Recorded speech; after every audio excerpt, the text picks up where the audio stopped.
es esto y de todo lo que implica una comunicación que estamos teniendo ahora en esta tarde soleada, linda, de invierno en este 6 de julio del 2020. Hoy tengo dos visitas realmente muy, muy lujosas. Ya los veo ahí a Ricardo Gilavedra, a Héctor Méndez, dos abogados constitucionalistas. Con ellos voy a hablar toda la hora en lo posible. Voy a hacer un comentario inicial muy breve. Gracias a todo el equipo por esta conexión que podemos tener, a Julia Sánchez, a todo el equipo a Daniela Ferrín, de Conexión Abierta. Ahora los saludo a los entrevistados. Y por supuesto, gracias a todos ustedes por estar del otro lado, por acompañarnos. Me permito hacer un breve comentario y ya los presento y arrancamos bien interesante con lo que ustedes pueden dar, que es seguramente una clase magistral sobre lo que se vive en la Argentina, lo que vivimos en la última semana. Pero permítanme este comentario inicial, que es breve, pero quiero establecerlo, porque el asesinato de Fabián Gutiérrez, que pasó de ser el exsecretario a denunciante de la vicepresidenta Cristina Fernández, que está acusada como presunta jefa de la asociación ilícita en la megacausa Cuadernos, para muchos la causa de investigación en la justicia más importante de la historia argentina reciente, se impone en una agenda de cuarentena de casi 4 meses. Mientras tanto, el arrepentido Víctor Manzanares, el ex contador de los Kirchner, tiene miedo. No teme por su vida, sino por su familia. Hablé este fin de semana largamente con él. Por supuesto que algunas cosas no puedo contar, pero desde el mismo momento en que Manzanares decidió cambiar de bando y autoincriminarse de algún modo en los delitos de corrupción que confesó ante la justicia y repitió varias veces, incluso el juez Bonadío en su último dictamen dijo que Manzanares aportó elementos para recuperar bienes de la corrupción. Y ahora me recordaba este fin de semana que en una de las primeras entrevistas que tuvimos en la cárcel de Marcos Paz, él decía que su miedo es por su familia, porque muchos, cuando termine el periodismo de investigación, él dice las luces incluso de los patrulleros, van a ir por ellos suponiendo que tienen dinero. Y eso me lo dijo horas antes de que encontraran el cuerpo de Fabián Gutiérrez, su amigo, el hombre que incluso le recomendó a Manzanares que se arrepienta. Gutiérrez, recordemos, no era un testigo más, fue secretario de presidencia entre mayo del 2003 y mayo del 2005 y luego secretario adjunto de la presidencia entre diciembre del 2007 y enero del 2010. José López, el exsecretario de Obras Públicas, lo señaló como la persona que le dio la orden de esconder los bolsos con los millones de dólares en el convento de General Rodríguez. Él lo negó, Gutiérrez, en su declaración. Sin embargo, sí dijo, como imputado colaborador en la causa Cuadernos, que había traslado de bolsos con dinero. Habló de que los llevó a la Casa Rosada, dijo que se trasladaron en el Tango 01, contó de los domicilios también en Santa Cruz, y por eso hay que estar atentos. Manzanares tiene realmente preocupación porque es uno de los testigos importantes también en otras causas como los Sauces y OTSU. Recordemos que desde Juntos por el Cambio pidieron que se investigue en la justicia federal. Ahora se le voy a preguntar eso a Gil Lavedra y a Héctor Méndez, porque me interesa saber si es posible, si esto es recomendable, sobre todo en el marco de una investigación por el crimen de Gutiérrez que se lleva adelante en la cuna del kirchnerismo, en Santa Cruz, nada menos que por un juez y sobre todo por la fiscal, que en este caso es Liliana Mercado, la hija de la gobernadora Alicia Kirchner y la sobrina de Cristina Fernández, que está acusada además en este caso por Gutiérrez cuando declaró la causa. Recordemos que hay 4 detenidos. Facundo Saeta es el que lo llevó al encuentro con sus amigos Gómez y Monzón. Facundo fue demorado junto a su hermano, están detenidos. Ambos son nietos de Oscar Saeta, un histórico escribano de la ciudad que fue el notario de varios de los negocios inmobiliarios de los Kirchner y Lázaro Báez en Calafate. Facundo Saeta tiene antecedentes penales por drogas. Gómez es el hijo de un hombre vinculado a varios negocios, algunos señalan desde allá, con Gutiérrez, y su padre es Martín Oscar Gómez, y su abuelo Oscar Gómez fue intendente en Calafate entre 1991 y 1995. Recordemos que la instalación de la idea, primero del móvil pasional, de manera apresurada, incluso hasta por el juez de la causa, y luego ahora hablando de una cuestión que tiene que ver con lo privado o con el dinero, preocupa por cómo la Argentina cuida a sus denunciantes, a sus testigos. Manzanares denunció hace algunas semanas ante la justicia varias llamadas intimidatorias en su dispositivo móvil, una suerte de dispositivo antiguo que se usaba antes para mandar texto, que está enlazado con la tobillera electrónica que él tiene como imputado colaborador y arrepentido. Recibió varios mensajes con un nombre que no puede difundirse, pero con un dato que a él le llamó mucho la atención, que tenga cuidado con la humedad. Manzanares asoció inmediatamente este mensaje con sus repetidas visitas a su propio estudio contable, en donde tiene información sensible y donde hay mucha humedad. Un aviso que no debería descuidarse. La Argentina tiene antecedentes. Roberto Sosa, un exsecretario también de los Kirchner, fue secuestrado el 8 de mayo del 2016 por 4 horas y también parece que buscaban dinero. La Argentina tiene un enorme problema, reitero, para cuidar a los denunciantes y a los testigos. Y ahora sí, me voy a hablar con ellos. Quiero escucharlos con mucha atención. Héctor Méndez y Ricardo Gil Lavedra no necesitan más que sus nombres para que ustedes sepan que se tratan de dos abogados con una enorme trayectoria, constitucionalistas, que analizan el derecho y que dan cátedra sobre estas cuestiones que tanto preocupan en la Argentina como es la libertad de expresión por estos días. ¿Qué tal, Héctor? ¿Qué tal, Ricardo? Gracias por este enlace, por este contacto. Aquí tenés que saberlo por Conexión Abierta. Buenas tardes, ¿qué tal? Mucho gusto. Buenas tardes. Gracias.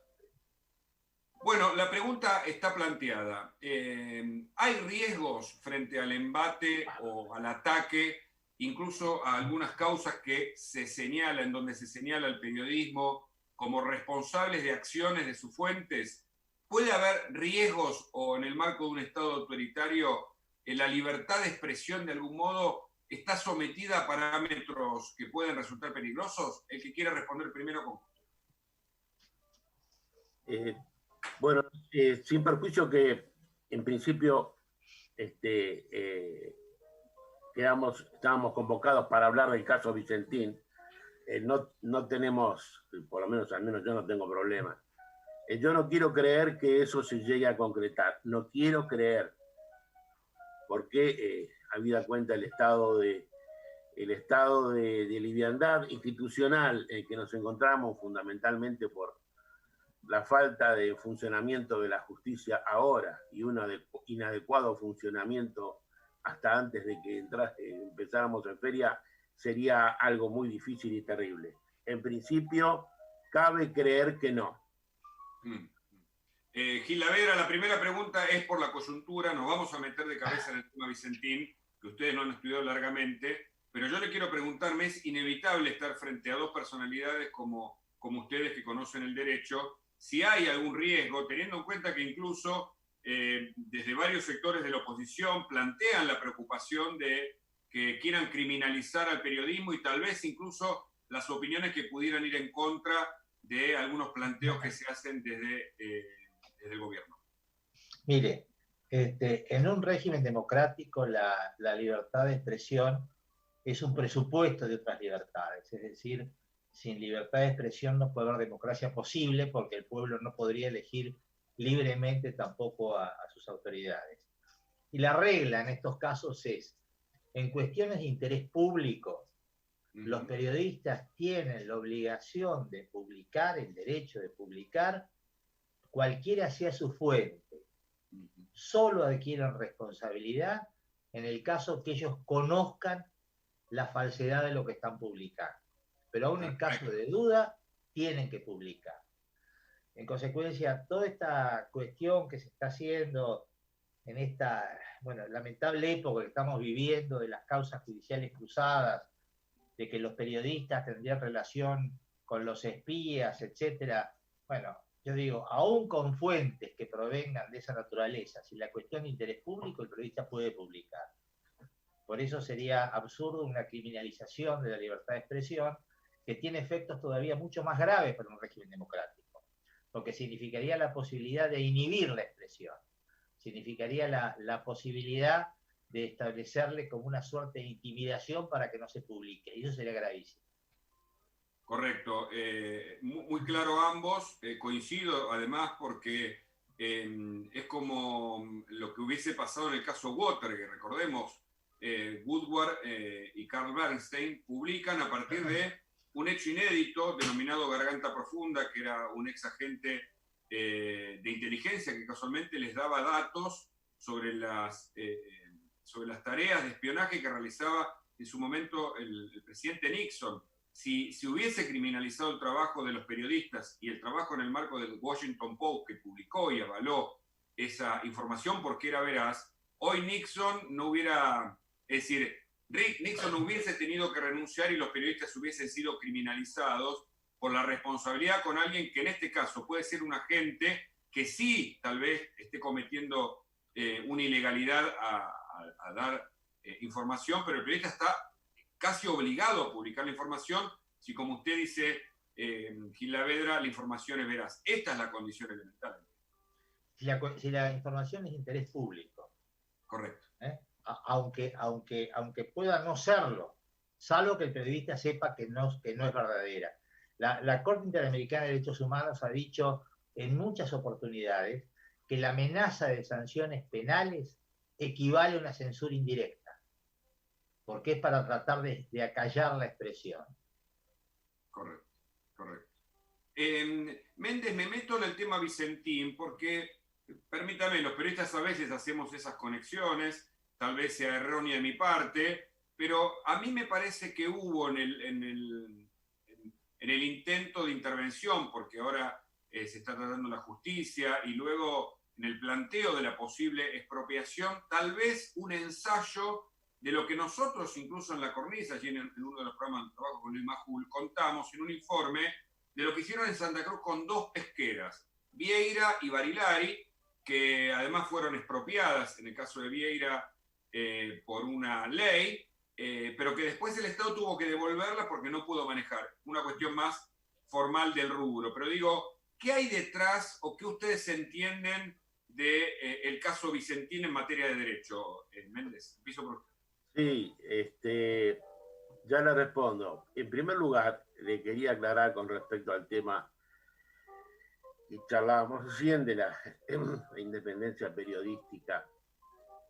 Y en esta me parece que es una buena oportunidad para que los periodistas estén con nosotros, con los abogados, sobre todo los que peleamos por la independencia de la justicia, y sepan que de la independencia de la justicia depende la independencia de todos, y en especial de los periodistas.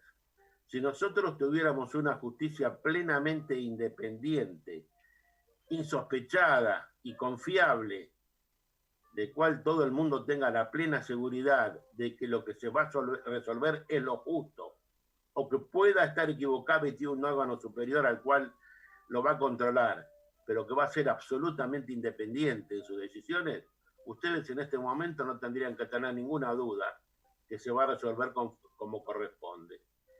Estas dudas y las sospechas también surgen porque estamos dentro de un marco general que también comprende ahora lo que vamos a hablar con Vicentín, y se está demostrando, en el cual lamentablemente de los tres poderes que tiene el Estado, del cual dos son políticos y uno no lo es, este poder que no lo es, que es el Poder Judicial, es el que debe controlar a los otros dos poderes. Y si este poder no es independiente, no solamente perjudica a la justicia, sino que perjudica a la República. Porque una de las características esenciales de la República es precisamente el tener un poder judicial independiente. Con respecto al tema Vicentín, sí, yo creo que el antecedente más inmediato lo tenemos, sin ir tan lejos, lo tenemos también acá en La Nación, con el caso Chicone.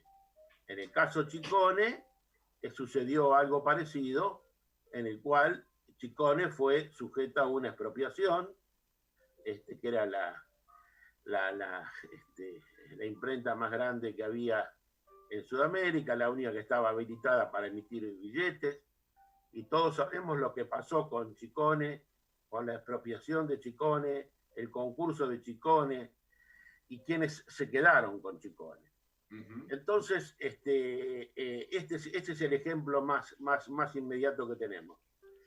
Está claro que esto va a tener que encontrar un carril adecuado en la justicia, siempre hablando de lo que debe ser la justicia posible, la justicia que debe ser justicia, con mayúsculas, en la cual ninguno tengamos duda de que lo que se va a resolver es lo que corresponde por derecho. Y en este momento pareciera que lo que corresponde por derecho es que siga interviniendo en una empresa que está sometida a un concurso preventivo, en el que siga interviniendo, en principio, el juez del concurso, en todas las cuestiones relativas al concurso y cuestiones también colaterales que tengan incidencia respecto del concurso. Correcto. Como podría ser este caso del intento de expropiación, de la intervención de Vicentín y demás. Bueno, le doy la palabra al amigo Ricardo para que... Su mirada sobre el tema Vicentín y cómo actuó la justicia hasta aquí. ¿Cómo? Perdón. No, al doctor Ricardo Gilavedra le quería preguntar lo mismo, su mirada sobre el caso Vicentín, digamos, en términos generales, y cómo viene la justicia actuando hasta aquí. Bueno, es un caso radicado ante la justicia provincial. La Constitución le da atribución a las provincias para poder aplicar las reglas del derecho común, y aquí había un proceso concursal iniciado, como señaló el doctor Méndez. Y es donde debió haber seguido prosiguiendo, debe proseguir el concurso. El intento del Poder Ejecutivo ha sido al revés, ha sido tratar de inmiscuirse en una causa judicial abierta, sin lugar a dudas arrogándose funciones judiciales de las que carece. Repito que cuando se trata de cuestiones que tienen que ver con el derecho constitucional de la propiedad, el único poder del Estado que puede causar una afectación es el judicial. Y el legislativo en los casos de expropiación, cuando declare de utilidad pública a propuesta o iniciativa del Poder Ejecutivo. Pero en todo el resto de los supuestos, nunca el Poder Ejecutivo puede inmiscuirse en una causa judicial. Yo no los quiero llevar a la cuestión de la interpretación meramente, pero sí ustedes tienen el aval no solo de ser juristas o conocer en detalle el derecho, sino que además tienen muchos años de ver situaciones en la Argentina y de ver realidades que pudieran conectar esto que pasó con Vicentín con otras situaciones. El doctor Méndez hablaba de chicones, yo le hablé de los antecedentes de 2 pesqueras en Santa Cruz. ¿Usted, Gilavedra, ve detrás de este intento de Chicone algo más que de Vicentín? Sí. ¿Ve algo más que el mero hecho de intervención y posible expropiación? Digo porque se ha hablado claramente de otros casos y la preocupación civil, la ciudadanía y el banderazo de hace un par de semanas demuestra que la gente reaccionó porque veía otra cosa también. ¿Usted cómo lo mira, Gilavedra? Mire, a mí siempre me gusta juzgar este tipo de hechos políticos con la mejor luz. Esto quiere decir tratando de poner la mejor intención en el acto. Por lo tanto, yo creo que ha sido un error grave, gravísimo, que las medidas que se tomaron fueron lisa y llanamente, claramente inconstitucionales, no hay manera de defenderlas. Inconstitucionales, usted lo tiene... Sí, claro, sin lugar a dudas. No hay norma legal del derecho positivo argentino que lo autorice al presidente de la República a intervenir a una empresa en marcha estando ella en concurso preventivo. Y usted me permite hacerle una repregunta ahí, me quiero quedar para que nos pueda explicar a toda la audiencia, que es mucha, que nos sigue por Instagram Live, por el canal de YouTube de Conexión Abierta. En este incidente que se produce, y también se lo voy a preguntar a Méndez, entre el presidente Alberto Fernández y la periodista Cristina Pérez, cuando, después le da la razón a la justicia, digamos, de algún modo, a esto que usted remarca de la inconstitucionalidad. Sin embargo, Alberto le dice que no, que es constitucional o que no ha leído la Constitución, en fin, no con lo subjetivo. Me quiero quedar con el hecho objetivo. ¿Podría señalar por qué razón es inconstitucional, Gilavedra? Sí. A ver, hay 2 actos distintos. Uno, el envío de un proyecto de expropiación que no se ha concretado. Correcto. Se ha anunciado, pero no se ha concretado. Y el otro es un decreto, un decreto de necesidad de urgencia que hace 2 cosas. interviene provisoriamente la empresa por un término de 60 días y a la vez establece la ocupación temporaria anormal de la ley de expropiaciones, diciendo que va a mandar un proyecto de expropiación. Veamos esto bajo la mirada de la Constitución. El artículo 17 de la Constitución dice que la propiedad privada es inviolable y ningún habitante de la nación podrá ser privado de ella sino en virtud de sentencia, acto judicial, fundado en ley. A continuación dice, bueno, que en los casos de expropiación por causa de utilidad pública, esta tiene que ser previamente declarada e indemnizada y declarada por el Congreso. Pero es inviolable salvo por sentencia. Otra norma, el 14, establece el derecho de todas las personas de usar y disponer de su propiedad. Y a su vez, el 109 de la Constitución dice que el presidente no puede ejercer funciones judiciales, no puede arrogarse el conocimiento de causas pendientes, acá había un concurso abierto, como señaló el doctor Méndez, ni restablecer las fenecidas. En consecuencia, por el 17, por el 14 y por el 109, el presidente no puede dictar ninguna norma estableciendo la intervención de una empresa. Es decir, no hay ninguna norma que lo autorice. La mención que se hace, y yo creo que ahí está el equívoco, cuando el presidente dice lea la Constitución es porque creo que se estaba refiriendo a la expropiación, y la expropiación admite una ocupación anormal temporaria. Pero la expropiación debe ser aprobada por el Congreso, entiendo, es una ley. No, la ley de expropiaciones admite una ocupación transitoria por circunstancias anormales, emergencia súbita, algo que no puede esperar. ¿Este decreto tiene fuerza de ley o tiene que ser aprobado por el Congreso, la ley de expropiación? No, es ley, es una ley de facto que ha sido convalidada a través de su uso de acuerdo a la doctrina de facto. Aquellas leyes por ahí encontraron entonces la huella para esta... No, porque esto es cuando está vinculado a la expropiación y aquí no hay expropiación. Correcto, ahora sí. Es decir, nunca mandaron el proyecto de expropiación. E incluso, a mi juicio, esta norma de la ley de expropiaciones, bueno, también es dudosamente constitucional. ¿Qué es eso de esta ocupación anormal por circunstancias súbitas que establece el Ejecutivo? Me parece que es un avasallamiento también de la Constitución. Pero de todas maneras, tampoco se dan las circunstancias que dice la ley de expropiaciones, porque acá no hay expropiación. Clarísimo. ¿Méndez? Sí. Con respecto a otro tema que también trata el del DNU, el DNU trata fundamentalmente 4 temas. 2 temas los resuelve y otro no puede porque no es competencia del DNU. Lo que resuelve el mismo Poder Ejecutivo a través del DNU es la intervención en la administración de la sociedad y la ocupación temporánea. Bueno, los dos son 2 graves errores. Primero, en lo que hace a la intervención de la sociedad, diríamos que es casi una pregunta de examen. Las sociedades anónimas, antes sociedades comerciales, ahora sociedades anónimas, pueden ser intervenidas por el Estado, pero no por el Estado nacional ni en la forma en que se lo intervino. La ley de sociedades establece que las sociedades anónimas que son controladas por el Estado, en principio son controladas por el Estado local en el cual están inscritas y de cual dependen. Es decir, que una sociedad anónima controlada en Córdoba es controlada por el Estado cordobés, y una sociedad con domicilio en Santa Fe como esta es controlada por el Estado santafesino.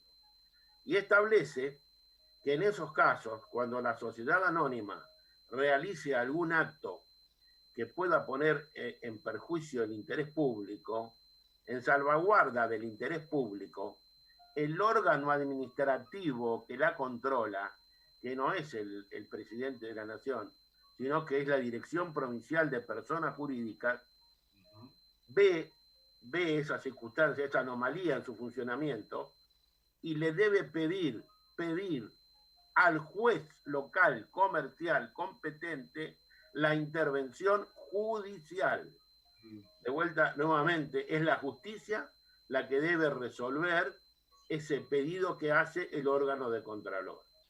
Méndez Eso sí. se advirtió, ese error, Ajá. porque en un primer momento el del DNU dispuso la intervención y después en un acuerdo que hizo el Poder Ejecutivo de la Nación con el gobernador de Santa Fe, resolvieron, cuando ya el juez había dispuesto a transformarlos en veedores, resolvieron que sea persona jurídica la que pida la intervención.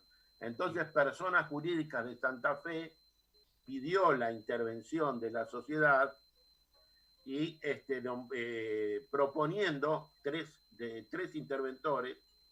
Esa decisión no se tomó todavía porque se formó un incidente. En este momento lo único que hay como norma vigente es el DNU, porque el DNU está vigente, porque el juez del concurso, cuando ni bien salió el DNU, las autoridades de la empresa, el directorio de la empresa, se presenta ante el juez en un escrito que lamentablemente, dada la importancia que tiene el enfoque, no lo pudimos ver, no lo conocemos trascendidos, le pidió que lo reponga en sus cargos y ahí plantea la inconstitucionalidad del DNU.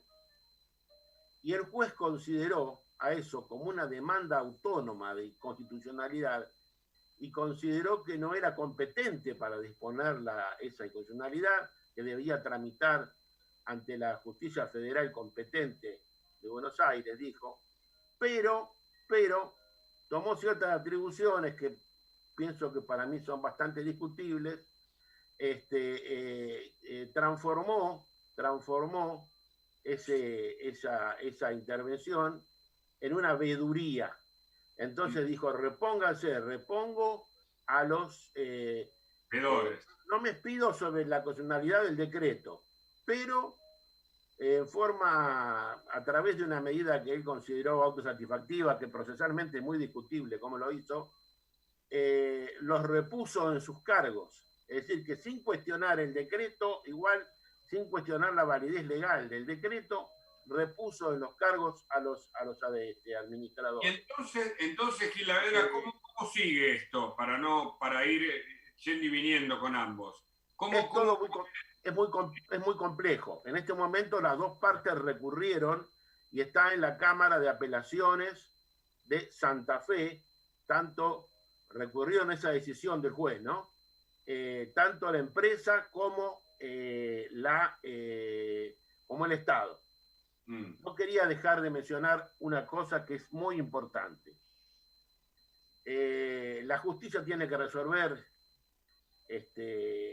obviamente con la venda en los ojos y sin mirar para qué lado está la cosa, pero no se puede dejar de tener en cuenta también que la empresa viene siendo seriamente cuestionada, y no solamente en la órbita nacional, sino también desde el extranjero, por la forma en que se llegó al estado de cesación de pagos. Correcto. Es decir, que sin perjuicio que el juez del concurso resuelva como le corresponde resolver, va a tener que analizar bien toda una situación previa de cómo vino funcionando la empresa y por qué llegó inesperadamente a ese estado de cesación de pagos. Ahora, lo que no autoriza a que la nación se considere con derecho a expropiarla. Por supuesto. Yo en La Nación Más, en uno de los programas, creo que en Mirá, o en el que estoy los domingos conduciendo ante la cornisa con Luis Majul, mencionamos el caso, porque además tenemos los datos, de otros créditos dados a fideicomiso en su momento de empresas de Lázaro Báez, de Grupo Austral, de muchos millones, más de 1.000 millones, creo que había recibido Cari Costillo un tanto, otro tanto, con lo cual estos créditos no auditados por parte del Banco Nación no son algo nuevo y en este caso son investigados y fueron denunciados los funcionarios que le otorgaron a Vicentín. Ahora bien, ese es un escenario, como algunas empresas obtienen créditos o beneficios del Estado que pagamos todos, pero no quería irme del foco de la cuestión, porque usted, Méndez, explicaba que esto no está resuelto. ¿Cuáles pueden ser los siguientes pasos, Gil Lavedra, para usted? ¿Qué puede pasar en el escenario de Vicentín, que ahora salió un poco del momento principal, pero que no por eso hay que descuidarse con respecto a este tema? A ver, bueno, lo que puede pasar... Perdón. No. Le preguntaba continúa, Ricardo, Ricardo.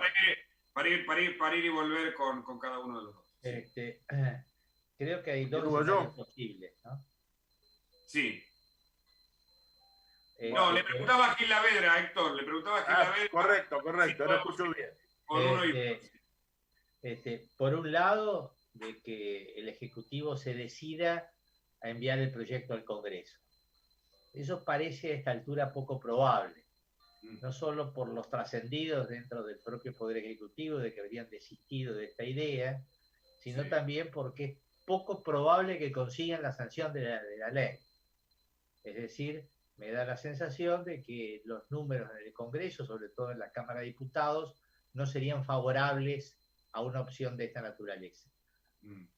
En consecuencia, lo que queda pendiente es la cuestión entonces estrictamente judicial, que está desenvolviéndose en el ámbito de la Cámara de Apelaciones del juez de Santa Fe, con lo cual ella tendrá que decidir finalmente, que si es válida o no la decisión del juez, si hay alguna otra alternativa a raíz del pedido que hizo el gobierno de la provincia de Santa Fe. Si usted sabe que en los procesos concursales hay mucha composición de intereses, con lo cual esto es dinámico. Puede haber determinados acuerdos, etcétera, que se puedan ir gestando. Que probablemente sea la mejor solución al tema, ¿no? Que el tema permanezca en el concurso y que se llegue a algún tipo de acuerdo que permita algún rumbo más seguro para preservar, obviamente, las fuentes de trabajo, el patrimonio, los activos y los créditos de los acreedores, ¿no? Claro. Le termino de preguntar a Gil Lavedra para también hacerle la misma pregunta a Méndez. Y en ese sentido, el caso Vicentín puede formar parte de la jurisprudencia, es decir, se lo mira con atención desde el derecho para que esa decisión para un lado o para otro pueda, de algún modo marcar la historia del derecho actual. Sí, yo pienso que tanto como marcar la historia del derecho actual, no. Lo que puede marcar es la historia de Argentina en el futuro. ¿Por qué? Argentina no viene bien posicionada como un país que respeta las instituciones. Y mientras estamos renegociando una deuda internacional, tenemos un concurso con este intento de un manejo político de una de las empresas más importantes del país, en la cual hay 3 o 4 acreedores financieros internacionales que son titulares de aproximadamente 400 millones de dólares, que están muy preocupados porque esta empresa, hasta el mes de julio del 2019, se presentó ante ellos con una información de una actualización de solidez financiera que todos los bancos internacionales piden, y en julio del 2019 se presentó ratificando su solidez financiera y demás, y en diciembre termina concursándose. Entonces, frente a esto, los bancos están preocupados porque ven también que el Estado argentino quiere expropiar la empresa y además está pretendiendo compensar sus créditos, es decir, los créditos que tiene el Banco Argentino a través de la FIP y del Banco Nación, los pretende compensar con lo que tenga que pagar por la supuesta expropiación, lo cual desde el punto de vista concursal es una aberración jurídica, porque el derecho a la compensación está expresamente prohibida en el concurso. Es decir, ningún acreedor puede pretender compensar el crédito que tiene contra la fallida. Es decir, entonces, porque acá se perjudicaría a los demás bancos que no cobrarían. Quiere decir que lo que se vaya a hacer acá, lo que se vaya a resolver, va a ser mirado con mucha atención. En este momento los bancos extranjeros se han presentado ante un juez de Nueva York, porque era con motivo de préstamos que había pedido a la empresa en la cual había pactado la jurisdicción en Estados Unidos, y están haciendo lo que se llama discovery, es decir, un recabamiento de pruebas documentales previo a una acción judicial, para ver cómo puede ser que una empresa que se les presentaba ante ellos como netamente solvente apareció de la mañana a la noche como concursada y están requiriendo elementos para tomar acciones judiciales allá en Estados Unidos. Es un dato el que acaba de darnos Méndez, importante, porque no solo el mundo nos mira, ya nos pasó con Repsol, YPF, siempre perdemos, cuando pierde el Estado perdemos todos, pero además en un país, Gil Lavedra, en el que las empresas están cerrando, esto puede ser que ahuyente inversiones. La justicia, en este caso de Santa Fe y Nacional, ¿tiene lo suficiente, tiene los recursos y los elementos para tomar una buena decisión? ¿Usted qué preanuncio, qué ve en el panorama? Sí, en primer lugar, lo que hay que garantizarles es el presupuesto fundamental para que cualquier juez pueda decidir, que es su independencia sin interferencia. Ese es lo primer recurso que hay que asegurar a la justicia. Después, completando la pregunta, yo creo que este va a ser un precedente, pero un precedente acerca de lo que no hay que hacer. Claro. Un precedente absolutamente negativo, y en momentos en el cual el mundo tiene una gran incertidumbre y requiere certeza, previsibilidad, confianza. Bueno, esto me parece que ahuyenta toda posibilidad de restablecer esa confianza perdida, ¿no? Este manotazo del Poder Ejecutivo, contrario a la Constitución, contrario a las reglas que garantizan el derecho a la propiedad privada, me parece que es muy malo, no solamente, por supuesto, para los acreedores, para los accionistas de Vicentín, es malo para el país, por las mismas razones que ustedes estaban diciendo. ¿Méndez?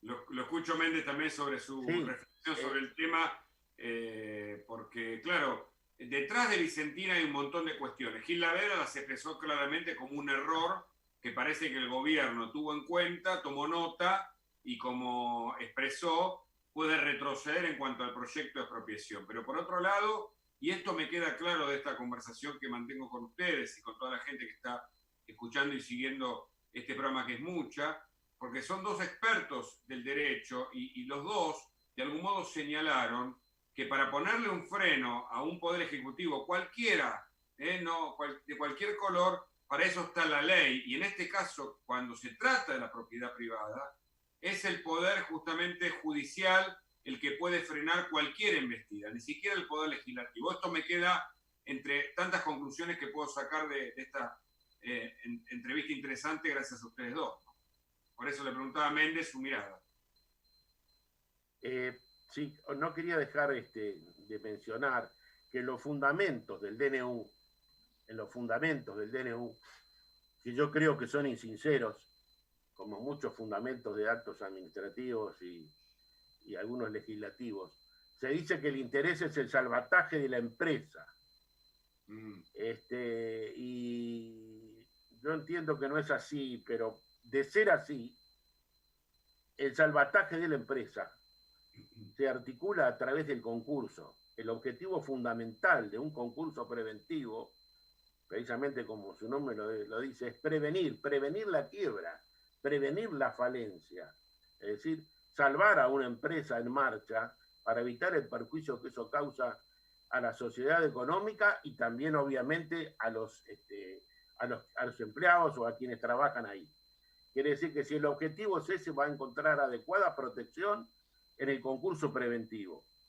Y además, dado que el Estado argentino o el Estado lato sensu es acreedor importante a través de créditos que tiene la FIP y que tiene el Banco Nación, va a poder ejercer todos los derechos del Estado presentándose como un acreedor más, porque en materia de concursos rige lo que se llama el principio de universalidad, donde todos los acreedores deben concurrir en un pie de igualdad ante el concurso, y ahí ejercer todos los derechos que el Estado se considere que tiene para poder defender sus créditos como cualquier acreedor.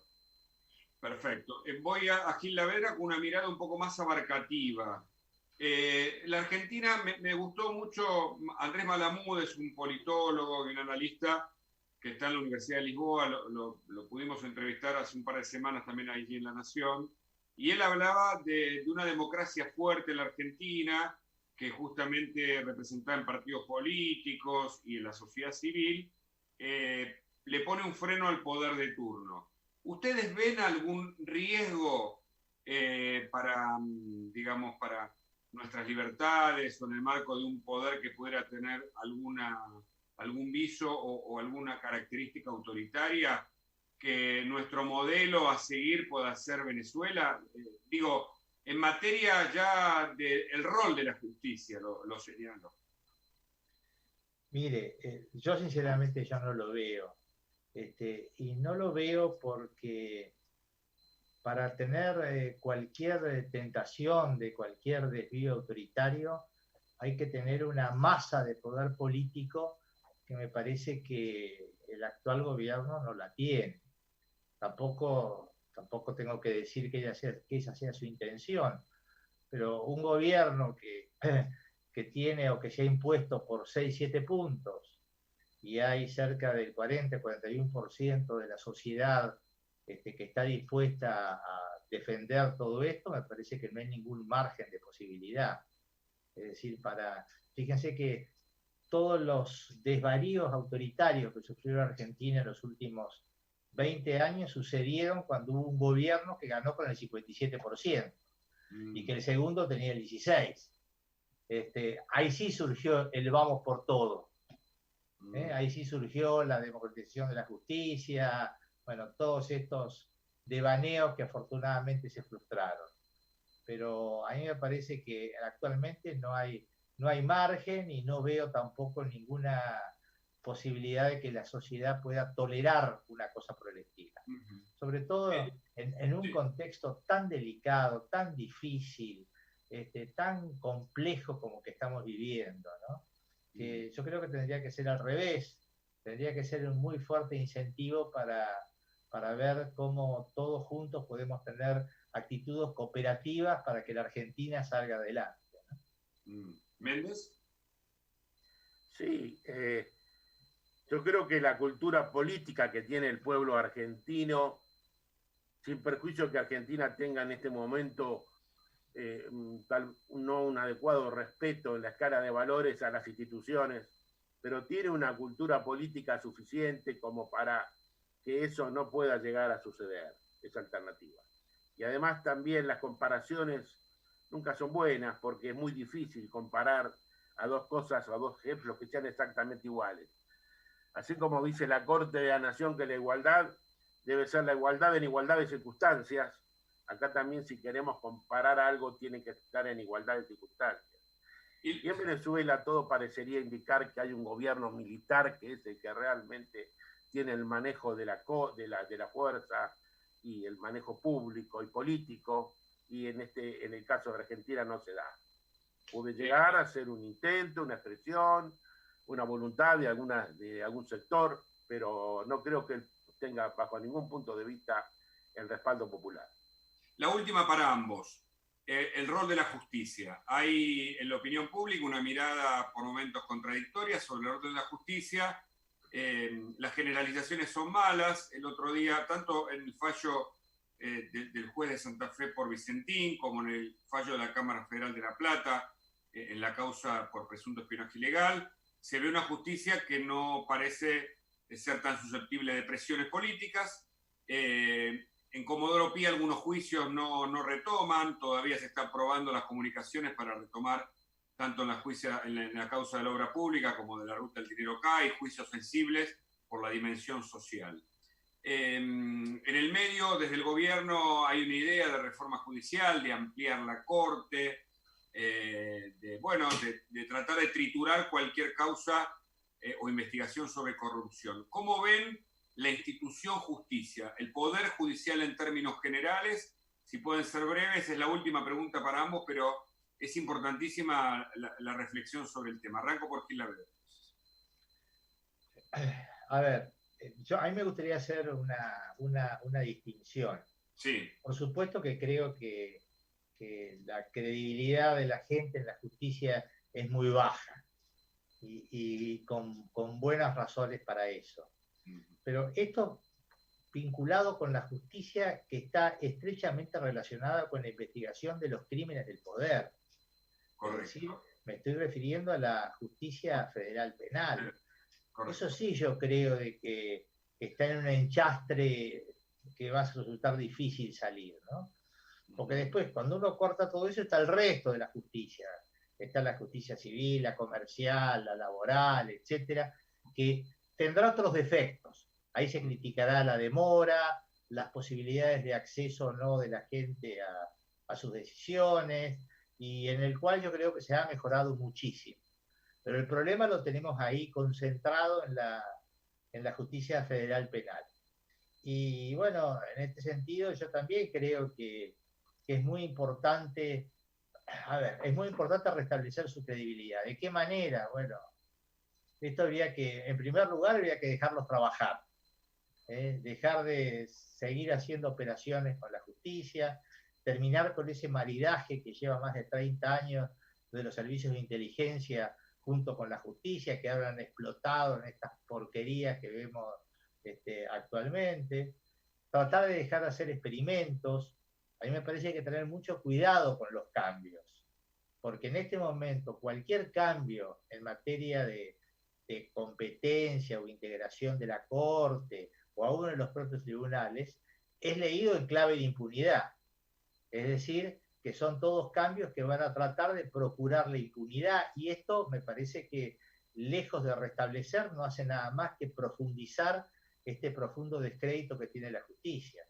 Por lo tanto, lo que yo en ese aspecto diría, que todos los cambios que puedan hacerse, bueno, sean cambios que tengan consenso, que sean legítimos, que alejen todo tipo de sospechas y suspicacias de este tipo, y por sobre todas cosas lo que volvíamos al principio, dejar trabajar a los jueces, ¿no?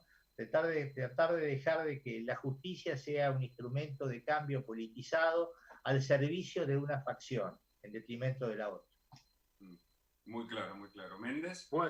Bueno, en primer lugar, es importante aclarar que Argentina, por su sistema constitucional, que en este tema está tomado del de Estados Unidos, se caracteriza por tener dos tipos de justicia, muy bien diferenciadas. La justicia local o provincial y la justicia federal. Acá la mayor parte de los cuestionamientos que se han hecho es con respecto al funcionamiento de la justicia federal, que es la que maneja las cuestiones más importantes, fundamentalmente relacionadas con el Estado y los actos de corrupción pública. En lo que hace a la justicia local, dentro del que están todas las justicias provinciales y también lo que es la justicia local de capital federal, llamada justicia nacional, en general, los jueces, la mayoría de los jueces, trabajan como corresponde, son probos y honestos. Son toda una manga de delincuentes como la gente cree y sospecha de cada decisión. El problema está en la justicia federal. Y para mejorar la cuestión de la justicia federal es muy sencillo. Los políticos tienen que dejarse de querer manejar la justicia y tener una justicia para ellos. Porque los políticos integran precisamente los dos poderes que tienen que ser controlados por esa justicia. Razón por la cual es inadmisible que pretendan manejarla. ¿Y cómo la manejan? A través del manejo del Consejo de la Magistratura, que fue lo que precisamente la reforma del 94 pretendió introducir en nuestro país para mejorar lo que era el sistema de designación de los jueces y para asegurar la independencia de la justicia. Correcto. Los poderes políticos se encargaron de poder tener mayoría o dominio en ese Consejo de la Magistratura, entonces lo utilizan para designar a los que políticamente tienen su apoyo y también excluir o amenazar a los que no tienen el apoyo político. Y luego, hay independencia. Correcto. Una breve le pido, Méndez, y también breve a Gilavedra, por algo que me vino a la mente, dijo la Nata, que muchos jueces tienen el derecho muchas veces, hablando de la justicia federal, el derecho al cajón. Es decir, cajonean una causa en tanto la usan políticamente. ¿Esto es así? ¿Se puede revertir? ¿Hay mejor manera de controlar la justicia? Bien breve, Méndez, le agradezco, y Gilavedra también para terminar, estamos cerrando esta emisión. Méndez, arranco por usted. Arranco por usted, Méndez. Bueno, sí se puede, todo se puede mejorar. La justicia y la justicia federal, con una reforma adecuada del Consejo de la Magistratura, en la que establezca respete el equilibrio en la integración que establece la Constitución entre los jueces, los abogados y los sectores políticos, lo puede controlar, porque también a través del Consejo se ejerce un control del funcionamiento de la justicia. Correcto. Y con un adecuado control de funcionamiento de la justicia y desempeño y ejercicio de las facultades disciplinarias, se puede lograr que los jueces trabajen como tienen que trabajar, que no cajoneen lo que tienen que cajonear y que no haya una discrecionalidad donde no la tiene que haber, sino solamente un apego a la ley. Correcto. Gil Lavedra, su mirada final. Sí. La puesta en funcionamiento del sistema acusatorio del orden federal, que ya está promulgada la ley y se está poniendo en vigencia de modo progresivo en distintas partes del país. La justicia adversarial, que se llama, ¿no? Sí. El año pasado comenzó por Salta y Jujuy, estaba previsto este año hacerlo en Mendoza, hacerlo en San Juan, hacerlo en parte de Santa Fe, y lamentablemente eso se vio frustrado por la pandemia, pero eso va a desplazar la cuestión a los fiscales, porque los jueces ya no van a tener a su cargo la instrucción de las causas.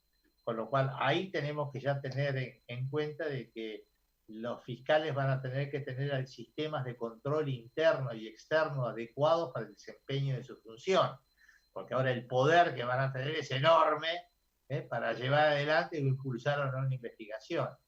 Y yo creo que todo se resume en las posibilidades de controles adecuados y eficientes. En el caso de los jueces, el Consejo de la Magistratura, que no solamente tiene que designar buenos jueces con criterios técnicos, sino también controlar adecuadamente que desempeñen su tarea como corresponde, conforme a la ley. Y en fin, a mí me parece que teniendo normas adecuadas, que una ciudadanía vigilante y activa, que se den cuenta de que lo de la justicia nos interesa a todos, bueno, podemos aspirar a tener una mejor justicia. Les agradezco muchísimo, la verdad que ha sido una clase magistral sobre derechos, sobre justicia, sobre ciudadanía. El aporte de ustedes enriquece y les vuelvo a agradecer la participación en este programa. Por supuesto que pueden seguir en el canal de YouTube que tiene Conexión Abierta, en mi propio canal y seguramente en las redes sociales, tanto del doctor Ricardo Gil Lavedra como del doctor Héctor Méndez. Dos lujos que nos dimos hoy en esta tarde de invierno, de cuarentena, pero en donde analizamos de fondo los temas vinculados con la justicia, con la política, con la democracia y con la libertad de expresión. Gracias a ambos. Al contrario, buenas tardes, gracias. Muchos saludos. Bueno, me despido entonces en esta emisión, aquí por Instagram Live, que también estuvimos conectados. Falta un minutito para, bueno, un par de minutitos ya para que terminemos el programa. La verdad que nos dimos un gustazo hoy, fue muy bueno tener a estos dos entrevistados.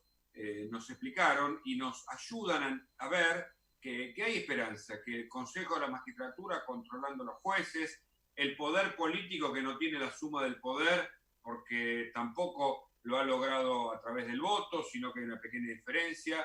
Hay una sociedad civil activa y que también hay una justicia y un sector de los periodistas y del resto de las instituciones que reacciona cuando hay algún intento autoritario. En el caso de Vicentín, en causas que están por momentos maniatadas y en donde se quiere criminalizar a los periodistas por nuestro trabajo, y también en donde se quiere acallar a opiniones diversas. Una democracia se construye con las múltiples voces. Gracias a Julia Sánchez, Daniela Ferrín, Adrián Di Sanzo y a Moni Lutsky y Graciela Lupoli por estar del otro lado. Muchas gracias a Estefanía Machiavelli, quien está acá dando una mano enorme, una capa total en redes y comunicación, y a Brando Machiavelli también, que forma parte además de esta emisora. Así que un saludo para todos. Nos vemos el próximo lunes en este clásico de la tarde de los lunes de 14 a 15 que se llama Tenés que saberlo por Conexión Abierta. Hasta el lunes que viene. Chao.